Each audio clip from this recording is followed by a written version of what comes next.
സെക്രട്ടേറിയറ്റിനു സമീപം പുന്നൻ റോഡിൽ law academy ആവശ്യത്തിനായി വാങ്ങിയ സ്ഥലത്ത് നടക്കുന്നത് ഫ്ളാറ്റ് കച്ചവടം. സ്വകാര്യ കെട്ടിട നിർമ്മാതാക്കളായ ഹെദർ കൺസ്ട്രക്ഷൻസുമായി ചേർന്ന് ലോ അക്കാദമി ട്രസ്റ്റ് നിർമ്മിച്ച ഫ്ളാറ്റിലെ അപ്പാർട്ട്മെന്റുകൾ വിൽപ്പന നടത്തുന്നതിന്റെ തെളിവുകൾ ന്യൂസ് 18 ലഭിച്ചു. ഫ്ളാറ്റുകൾ വിൽപ്പന നടത്തുന്ന ആരോപണം അക്കാദമി പ്രിൻസിപ്പൽ ലക്ഷ്മി നായർ നേരത്തെ നിഷേധിച്ചിരുന്നു.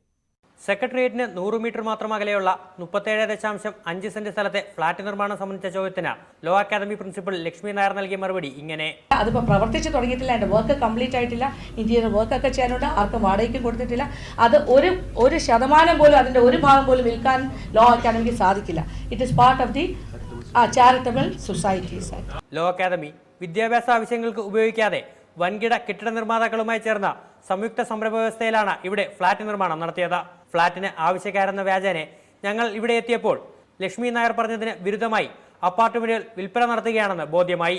മിക്ക അപ്പാർട്ട്മെന്റുകളും വിറ്റുപോയെന്നും ഇനി ഏതാനും എണ്ണം മാത്രമാണ് ബാക്കിയുള്ളതെന്നും അക്കാദമിയുമായി ചേർന്ന് നിർമ്മാണം നടത്തിയ ഹെദർ കൺസ്ട്രക്ഷൻസിന്റെ ജീവനക്കാരൻ വ്യക്തമാക്കി.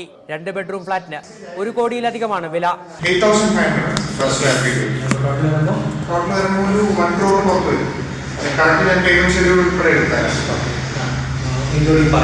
ലോ അക്കാദമിയിലെ പഠന സംബന്ധമായ പ്രവർത്തനങ്ങളൊന്നും തന്നെ ഇവിടെ നടക്കില്ലെന്നും ജീവനക്കാരൻ ഉറപ്പു നൽകുന്നു.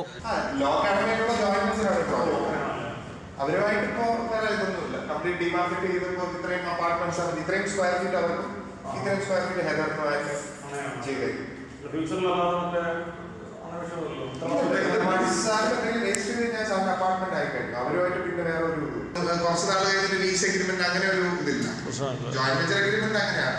അവർക്കുള്ള ഏരിയ കൊടുത്തു കഴിഞ്ഞാൽ അത് നമ്മുടെ പ്രോപ്പർട്ടി ആയി കഴിയും.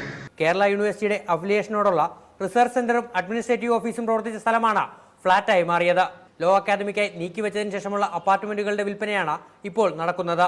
സൊസൈറ്റി ആക്ട് പ്രകാരം ഈ വസ്തുവകകൾ വിദ്യാഭ്യാസ ആവശ്യങ്ങൾക്ക് മാത്രമേ ഉപയോഗിക്കാവൂവെങ്കിലും വാണിജ്യ ആവശ്യത്തിനെന്ന പേരിലാണ് കോർപ്പറേഷനിൽ നിന്ന് ഫ്ളാറ്റ് നിർമ്മാണത്തിനായി അനുമതി വാങ്ങിയത്.